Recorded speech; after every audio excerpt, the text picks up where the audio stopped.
Okay, hello everyone. Today we are going to discuss the comparison of CMOS inverter with MESFET inverter and bi-CMOS inverter. Bi-CMOS means it will have a BJT as well as a CMOS inverter. So while we are doing this comparison by driving the capacitive load, and we'll simulate the same using LT-Spice. So our aim is to plot the VTC curve and transient response for step input for all the three inverters in LT-Spice. That is namely your CMOS inverter, your MESFET inverter and your bi-CMOS inverter, and we need to compare VOH and VOL. So output voltage high and output voltage low from the VTC curve, from all these things, and from the transient response we will determine which inverter is faster while driving a capacitive load. Okay, so let me begin. Let me open with LT-Spice and start with, I've already made the circuit for the CMOS, MESFET and bi-CMOS. So first of all, I will open up the circuit for CMOS.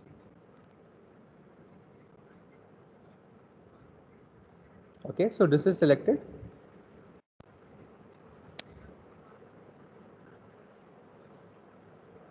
So it's getting loaded up. It will take, yeah, there it is. So this we have seen before. We have combined a PMOS and an NMOS, and we are giving an input, and we are making the input as right click on the input, go to advanced and select on none, so that we can vary the input and check the response of the output. Here the special label is there. So if you right click on any wire, label net, you can label as input and output. So that's what we have done over here. So we can have labeled this as output and labeled this as input. So that will keep it systematically. Okay, so we have to give a VDD of 5 volts, and in the dot model statement define this as, you will get by default as NMOS. So you have to make it right click over here and make it as NMOS 1. Similarly, right click over here, make it as PMOS 1. Remember, we have to mirror image this PMOS. So if you take a PMOS from here, library, it will be by default available in this form. Okay, but this will not work. The source terminal has to be up. So what to do? You can select this and you can do Control E. Control E will mirror image it. Okay, and then do Control R to rotate it.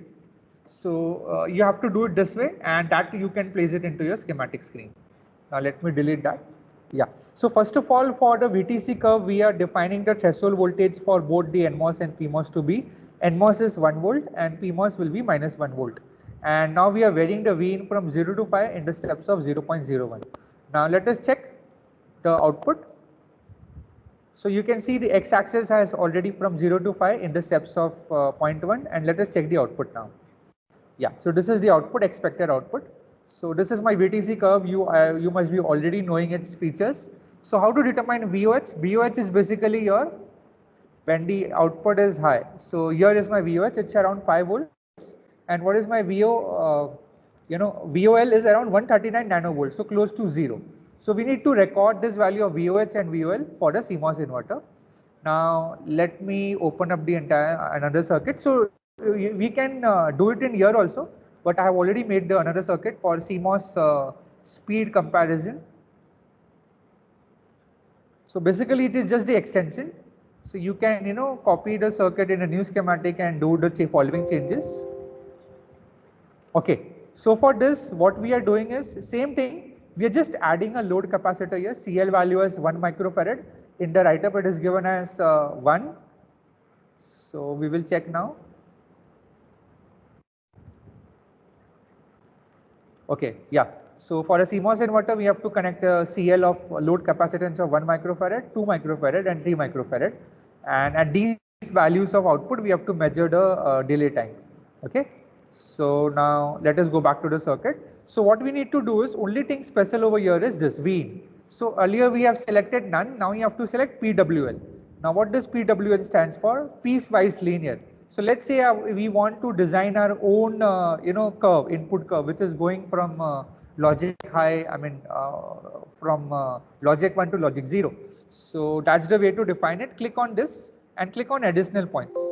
So here you can add the data, you can right click and add the data 0 to 5. So at time 0 the output is 5, time 10 nanoseconds it's 4.5, and similarly you enter all the values and click on OK. And this click on OK, so this will appear onto your screen. It will normally by default appear over here. like this, you can push it down for clarity.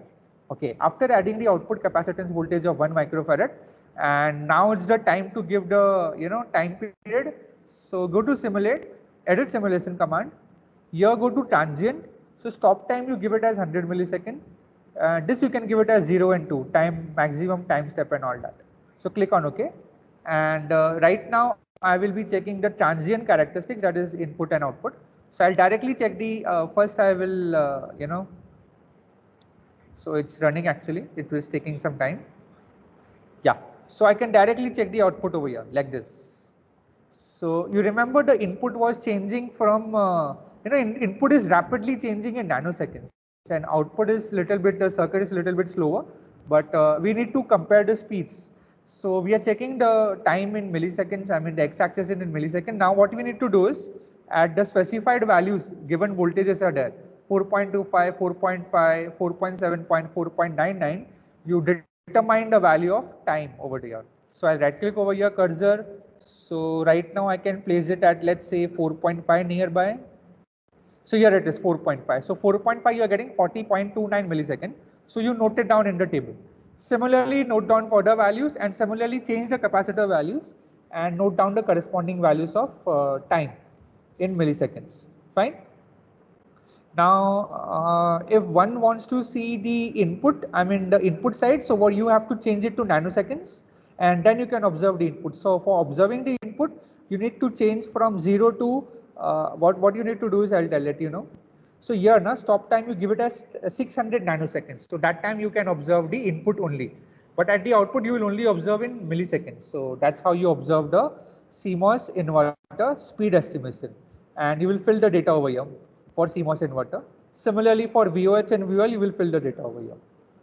Okay, now we'll move on to the next inverter, that is a MESFET inverter.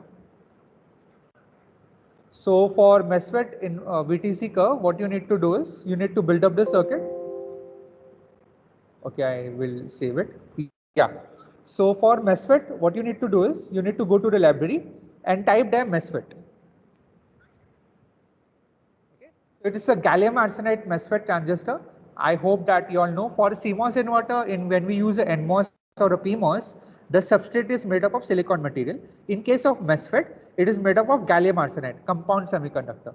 And then you can place it onto your screen, I mean the schematic. So here it is, will come as NMF. Okay, so you place two of them over here and we will make this inverter like this. Right now I have not connected the load, as you can see. So I will name it as, it will by default come as NMF. So you have to rename it as NMF1, NMF2, and you connect this load like this. The gate terminal will go over here, okay, to the drain terminal, and you can label this input and output like this. This is my output and this is my input. Now your V in your DC analysis. For your DC analysis, you go to DC sweep, give the same name as you have given over here. So I have given V in. Start value should be -3 in this case because this MESFET will require negative threshold voltage to start actually. So just like a, it's like a JFET. So JFET requires negative voltage to gate to source voltage to start. This also will require negative gate voltage to start. So here you give it as -3. Stop value will be 1.5 and increment will be 0.01. Then click on OK. So just you have to be careful from here. You are not going from 0 to 5. You are going from -3 to 1.5 in the steps of 0.01. And then you give these values. You define dot model statement. So you can click on this SPICE directive and write your statement over here. I mean the dot model statement. See to it that when you write, this is in the SPICE directive, not the comment. So whenever you write in the comment, it will not take into the circuit. So after renaming it, you define the dot model NMF1, reserve word is NMF for the MESFET, and you enter these two parameters, VTO equal to -2 and beta equal to 35 micro. Okay, now once we are ready with the circuit, we are ready to simulate. So we'll go to run and since the x-axis from -3 to 1.5 has come, now we'll observe the output. So this is the output character, I mean VTC curve we will get. V out versus V in, actually this curve is V out versus V in, and here we can check the the VOH as this. I'll just bring the cursor over here. So my VOH value will be close to 5, and for the let me just drag this over here. For VOL, It's actually whenever it reaches the bottom value, that is my VOL. So here it is around 834 millivolt. I am getting my VOL. So that's how you can measure the VOH and VOL for this MESFET voltage transfer characteristics. Okay, so now we are ready to refer to MESFET inverter for speed estimation, that is transient characteristics. So I made the circuit for it also. Okay, so for speed estimation, let me just for speed estimation, only thing is you need to change the input from V into we need to right click over here, right? Earlier it was none. Now you have to again select it as PWL, right? So and you have to add these points. Add these points. At 0 time it is 1 volt. At 10 nanoseconds it is 0, and at 20 nanoseconds it is -1, and so on and so forth. So around 800 nanosecond it is to -2 volts. So you add these data points and click on OK. Fine, and also add a capacitor CL over here. Actually this would be CL. Yeah, so this would be CL, and you define the particular value of capacitor as 1. Let me check here. Yeah, 1 for MESFET it is 1 microfarad, 2 and 3. In fact, for all the inverters it is the same pattern. And we need to determine the delay time now. So I'll go to simulate. Again, the time period will be same. So if you go to simulate, edit the simulation command, here the time period is 100 millisecond. The time step, that is the time to start the data, is around 2 milliseconds, and click on OK. Now I'll simulate this and I'll check the output now. So here it is. So here again my input was going from high to low, and here also it's going from, output will go from the low to high. So basically we need to again check the value at, let's say check it at 4.5. So around 4.5 you will get it like this. So around 4.5 you are getting around 9.1 millisecond. Earlier we were getting it higher for CMOS inverter. Here we are getting much lesser. That means this MESFET is a little bit faster compared to that. How we determine? So to reach the voltage 4.5 it requires less time. That's why. So similarly you can note down the values for 4.25 to 4.99. Now let us go to BiCMOS inverter. Okay, let me close this curve and let me open BiCMOS inverter. First we'll see VTC curve. As I've told you, BiCMOS is a combination of your BJT and your MOSFET. So you have a CMOS inverter at the input side and BJT at the output side. So basically why it happens, basically if you find out over here, if you analyze the output waveform, the transient response, this will be much faster than earlier two inverters, that is CMOS as well as the MESFET inverter. So here you first connect a CMOS inverter at the input side. You take the advantage of the very high input impedance of the CMOS inverter and very high the large noise margin levels, and the output side your BJT is faster. So it's faster to drive with the help of a BJT. Okay, anything at the output. So here you connect the circuit like this and give the threshold voltage parameter as -1 and 1 volt for NMOS and PMOS. No need to give anything for the NPN transistor. You can take it by default. It can take the by default value. So here the upper PMOS transistor is driving my upper NPN transistor, and my lower NMOS is driving the lower NPN transistor. So we are using the combination of BiCMOS to improve a little bit of speed.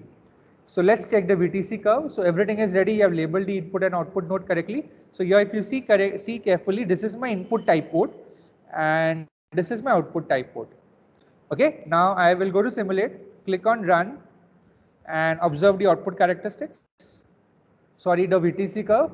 So this is how my VTC curve of a BiCMOS inverter will look like. It will never reach to 5 volts. So basically if I want to check VOH, so I'll right click and I'll click it over here. So it's around 5.78, not more than that, right? And the VOH, what is VOH? When the input is reaching very high value, what is my output? So output is around 421.73 millivolt. So this horizontal is my input, and we should check it at 5 volts actually. So at input at 5, when input is very high, my output is at 421.74 millivolts. So here again you note down these values in the table over here for VOH and VOL. Now let's check the speed comparison. So for that we will do the transient analysis. I have made the circuit again. So for BiCMOS speed, So for BiCMOS inverter speed, the only thing parameter to change is we need to add over here a capacitor of, let's say, 1 microfarad. In the write-up it is given 1 microfarad, 2 microfarad and 3 microfarad. So you have to do it selectively and note down the readings. Here again the PWL is defined, so right click on the input source, select this and add the PWL point. So you have to add all these points. So right now it is going from 5 and it's going to 0. So it's rising from, its input is going from logic high to logic 0. So the output should go from logic 0 to logic high. I mean, so these are the at various instant of time you define the voltage. And I'll click on OK. And I'll try to plot now. The same settings are there for the transient response. I'll edit simulation command. So you see 100 milliseconds again. Let me close this. Yeah. So I'll simulate it now. So here I'm getting like this. So don't be surprised. I mean, it just means that, you know, the input is reaching the desired output very fast. So what you need to do is, in such cases, we need to reduce the time period so that we can view the waveforms correctly. So let me change it to around, let's say around 10 milliseconds. And now I can view that properly. See, so again you note down the corresponding value of Vout at Vout equal to 4.5, let's say. I mean, we can you know, change it to a little bit lower value. So let's say it will not be available at you know, 4.5. So you can take it at a much lower level. So let's say at around 4.2 volts. So note down the values of you know, corresponding values of your time.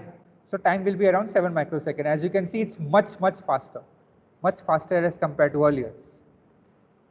Okay, now let me check if everything is fine. Yeah, fine.